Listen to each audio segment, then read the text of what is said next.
अस्सलाम वालेकुम दोस्तों, आज जो है ना हम बोडमास रूल के बारे में पढ़ेंगे। तो बोडमास रूल जो है ना किसे कहते हैं, जिसमें जो है ना हम ऑपरेशन यूज़ करते हैं मैथमेटिक्स में, जैसे कि प्लस, सब्ट्रैक्शन, मल्टीप्लिकेशन और एडिशन हम लोग यूज़ करते हैं बोडमास रूल में। तो इसमें जो है ना यानी कि बी का मतलब क्या होता है, तो ये एक कॉम्बिनेशन है वर्ड्स का जो है ना BODMAS, ठीक है। जैसे देखेंगे आप लोग बोर्ड मास,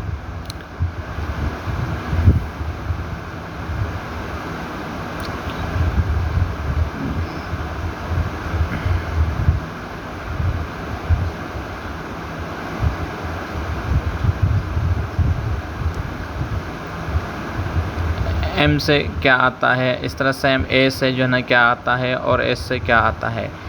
B का मतलब होता है ब्रैकेट, ठीक है। अब ब्रैकेट के जो टाइप्स होते हैं उसके बारे में हम पढ़ेंगे, ब्रैकेट किसे कहते हैं, ठीक है। ऑफ, O का मतलब होता है ऑफ, और D का मतलब होता है डिवाइड, और M का मतलब होता है मल्टीप्लाई, और A का मतलब होता है एडिशन, और S का मतलब होता है सब्ट्रैक्शन। उसके बाद हम पढ़ेंगे कि ब्रैकेट्स के जो टाइप्स होते हैं, उस ब्रैकेट्स के टाइप्स के बारे में पढ़ेंगे, क्योंकि ब्रैकेट्स हमारे पास जो है 3 टाइप के होते हैं। तो अगर किसी क्वेश्चन में हमारे पास ब्रैकेट में आ जाते हैं तो हम उनको कैसे सोल्व करेंगे, और सबसे पहले कौन सा ब्रैकेट जो है ना ओपन करेंगे, ठीक है। तो नंबर 1 पे जो हमारे पास ब्रैकेट है वो है पैरेंथेसिस, ठीक है। पैरेंथेसिस ब्रैकेट जो है ना हमारा इस टाइप का होता है। सेकेंड नंबर पे जो आ रहा है हमारे पास आ रहा है कर्ली ब्रैकेट, और थर्ड नंबर पे आ रहा है हमारे पास स्क्वायर ब्रैकेट, ठीक है। तो पता चल गया होगा कि दोस्तों स्क्वायर ब्रैकेट हमें कौन सा होता है और कैसे लगता है, और कर्ली ब्रैकेट किस तरह होता है, इस तरह पैरेंथेसिस जो है ना किस तरह होता है, ठीक है। क्योंकि ये क्वेश्चन में हमें गिवन होते हैं, ऑपरेशंस गिवन होते हैं, मल्टीप्लाई में, एडिशन में जो ब्रैकेट हमें गिवन होते हैं, तो सबसे पहले हम जो है ना ब्रैकेट्स को ओपन करते हैं। उसके बाद ये एग्ज़ाम्पल क्वेश्चन हमने लिया है, ठीक है। तो ये क्वेश्चन सॉल्व करेंगे। इस क्वेश्चन को सोल्व करने का तरीका बहुत ही आसान है। तो यहाँ पे जो है ना हम लोग क्या करेंगे, बोडमास रूल अप्लाई करेंगे। अब हमें पता है कि बोडमास रूल क्या कहता है कि पहले डिवाइड करो, ऐड करो, डिवाइड करो, मल्टीप्लाई करो, ऐड करो, सब्ट्रैक्ट करो, ठीक है। अब मुझे यहाँ पे क्या करना है कि 135 को डिवाइड करवाना है 15 से, ठीक है। तो आप लोग जो है ना डिवाइड करके देख लें कि 135 का आंसर जो है ना क्या आ रहा है हमारे पास।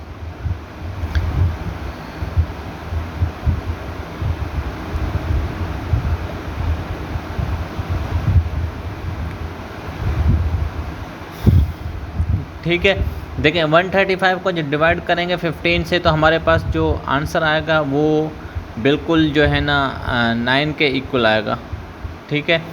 ये आप लोग चेक कर सकते हैं कैलकुलेटर के ज़रिए। अभी हमारे पास इतना टाइम नहीं है, तो हम जो है ना अब इसको सोल्व करते हैं। 9, उसके बाद जो है हमारे पास सब प्लस 6 माइनस, अब जो है ना हम यहाँ पे क्योंकि मल्टीप्लाई करेंगे, डिमास रूल में डिवाइड के बाद जो है ना मल्टीप्लाई आता है, तो हम मल्टीप्लाई अप्लाई करेंगे इसमें। तो ये आ गया 10, 5 to the 10 हो गया, ठीक है।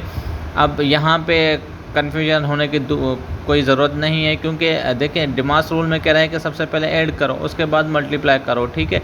तो ऐड करें पहले, 9 और 6 कितने होते हैं 15, ठीक है, माइनस 10। तो ये हमारे पास जो आंसर आ गया, ये आ गया हमारे पास क्या आंसर आ गया, 5 जो है ना हमारे पास आंसर आ गया, ठीक है दोस्तों। समझ में आ गया ये कि हमने जो है ना इसमें डिमास रूल को अप्लाई किया है, और डिमास रूल के ज़रिए जो है ना हमने किया है। इसके बाद सेकंड क्वेश्चन में आते हैं। सेकंड क्वेश्चन ये कह रहा है कि बाय यूजिंग बोडमास रूल, और जिसमें हमें आंसर दिया, क्वेश्चन गिवन है 64 - 6 × 2 × 3, ठीक है। तो यहाँ पे हमें क्योंकि डिवीज़न नहीं गिवन है, तो हम डायरेक्ट जो है ना मल्टीप्लाई करेंगे। अब देखें मल्टीप्लाई किस तरह होता है, यहाँ पे जो है ना सबसे पहले हमें ब्रैकेट ओपन करने पड़ेंगे, क्योंकि बोडमास रूल का जो फर्स्ट स्टेप जो होता है वो हमेशा क्या होता है, बी से हमारे पास क्या आता है, ब्रैकेट आता है। तो हम यहाँ पे बी से ब्रैकेट, तो ब्रैकेट खोलेंगे तो 6 × 2 = 12 हो जाएगा हमारे पास, ठीक है। 64 - 6 × 2 = 12, मल्टीप्लाई बाय 3, ठीक है, ये मल्टीप्लाई हो गया 3। उसके बाद हमें पता है कि अब हमें क्योंकि मल्टीप्लाई करवाना है 12 को 3 से, तो 12 को 3 से मल्टीप्लाई करवाने से हमारे पास यहाँ पे क्या आएगा 64 माइनस 36, क्योंकि 12 जो है ना जब 3 से मल्टीप्लाई होगा तो 36 आंसर आएगा हमारे पास, ठीक है। तो ये 64 को हमने माइनस कर दिया 36 से, तो आंसर अब हमारे पास क्या आएगा तकरीबन 28 आ जाएगा हमारे पास आंसर। तो आगे चेक करके देखते हैं, बहुत ही आसान तरीका है। 6 को हम 6 से सब्ट्रैक्ट नहीं हो सकता क्योंकि छोटी वैल्यू है, इस वजह से कैरी कर लेंगे। 14 में से 6 चले गए तो 8 बचे, और 5 में से 3 चले गए तो हमारे पास कितने बचे 2 बचे, ठीक है, 2 बच गए हमारे पास। तो ये हमारे पास जो इसका आंसर आ गया वो आ गया 28, जो कि हमने बोर्डमास रूल से जो है ना इसको अप्लाई किया है और बोर्डमास रूल से जो है ना इसको हमने सोल्व किया है। तो ये बहुत ही आसान सवाल था। आप लोग इससे ऐसे सवाल जो है ना बहुत आसान तरीके से, बहुत इजी मेथड से जो है ना प्रैक्टिस कर सकते हैं। दोस्तों इसके बाद हम पढ़ेंगे डिस्ट्रीब्यूटिव लॉ के बारे में कि डिस्ट्रीब्यूटिव लॉ क्या कहता है, ठीक है। डिस्ट्रीब्यूटिव लॉ का जो फार्मूला है वो कुछ इस तरह का होता है कि a multiply b plus C bracket में होता है, और a b से मल्टीप्लाई हो रहा होता है प्लस a c से मल्टीप्लाई हो रहा होता है, ठीक है। ये एक एडिशन का भी होता है और एक सब्ट्रैक्शन का भी होता है, ठीक है। तो ऊपर वाला एडिशन का है और नीचे वाला जो है ना सब्ट्रैक्शन का है, ठीक है। इसमें हम लोग क्या करते हैं, प्रूव करते हैं कि बोथ साइड जो है ना इक्वल होते हैं कि नहीं होते हैं। इनको जो है ना तरीका होता है एक तरीके से प्रूव करने का, तो हम इसको प्रूव करेंगे, ठीक है। अब देखें यहाँ पे मैंने जो है ना a b c की वैल्यू मैंने ली हुई है, तो a और b c जो वैल्यू है वो हम इक्वेशन में पुट करेंगे। इक्वेशन में पुट करेंगे तो उससे जो है ना क्या होगा हमारे पास आंसर आ जाएगा, ठीक है। a की वैल्यू 2 है, b की वैल्यू क्या है 4, ब्रैकेट के अंदर आ जाएगा 4 प्लस c की वैल्यू क्या है हमारे पास 5, ठीक है। ये 4 आ गया प्लस 5 जो है ना ये आ गया, ठीक है। सेम इसी तरह अब हम क्या करेंगे, a को भी मल्टीप्लाई करा देंगे b से, 2 को मल्टीप्लाई करा देंगे 4 से, प्लस इस तरह जो है ना a को c से करा देंगे, ठीक है 5 से।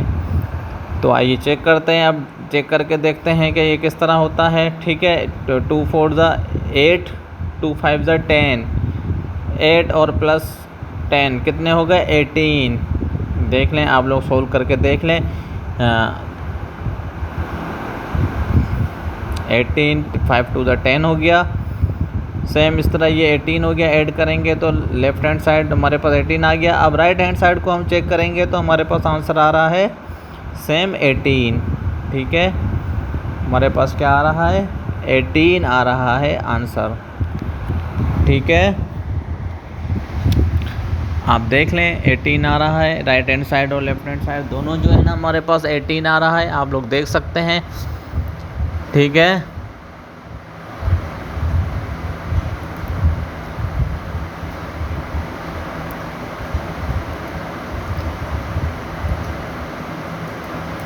इसके बाद दोस्तों हम पढ़ेंगे find the LCM of division method, ठीक है। हम एलसीएम पढ़ेंगे डिवीजन मेथड का कि हम जो है ना एलसीएम किस तरह निकालते हैं डिवीजन मेथड का, क्योंकि हमने पीछे जो है ना हमने ये पढ़ा हुआ है कि किस तरह जो है ना एलसीएम निकालते हैं। तो यहाँ पे जो है ना हमें 2 नंबर गिवन है और दोनों नंबर का जो है ना हमें क्या करना है एलसीएम निकालना है, ठीक है। अब 2 नंबर का एलसीएम किस तरह निकलेगा वो बिल्कुल आसान तरीका है। हम क्या करेंगे डिवाइड कर देंगे, ठीक है। देखें हमने ये डिवाइड कर दिया तो 2 4 8 हो गया और 2 5 10 हो गया। उसके बाद अगेन हम डिवाइड करेंगे, 2 2 4 हो जाएगा, 5 क्योंकि इससे नहीं कट रहा तो इसको हम एजिटिव रखेंगे। और सेम इसी तरह जो है 2 1 2 हो गया और 5 को हम जो है ना एजिटिव उतारेंगे, सही। और इस तरह 5 1 5। इसके बाद हम लोग क्या करेंगे, इनका जो है ना प्रोडक्ट ले लेंगे, सब वैल्यूज़ का जो हमारे पास आए हुए हैं इन सब का प्रोडक्ट लेंगे। तो प्रोडक्ट जब लेंगे तो हमारे पास जो आंसर आ रहा होगा वो इसका क्या होगा, वो उसका एलसीएम होगा, ठीक है। 2 multiply by 2 multiply by 2 multiply by 5, ठीक है। ये हो गया, इनको प्रोडक्ट ले लो। 2 2 4 4 2 8 8 2 16। 16 को जब आप 5 से मल्टीप्लाई करवाओगे तो हमारे पास आंसर क्या आएगा 18 80, ठीक है 80, ठीक है।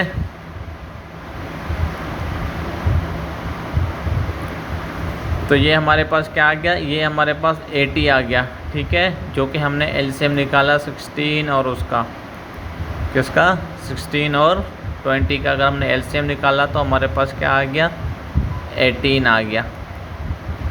तो दोस्तों आप लोगों को ज़रूर समझ में आया होगा, ठीक है। तो मेरे चैनल को जो है ना सब्सक्राइब करें और जो है ना शेयर करते रहें। अगर आपको कोई क्वेश्चन हो तो कमेंट सेक्शन में हमसे पूछ सकते हैं, ठीक है दोस्तों। Thank you.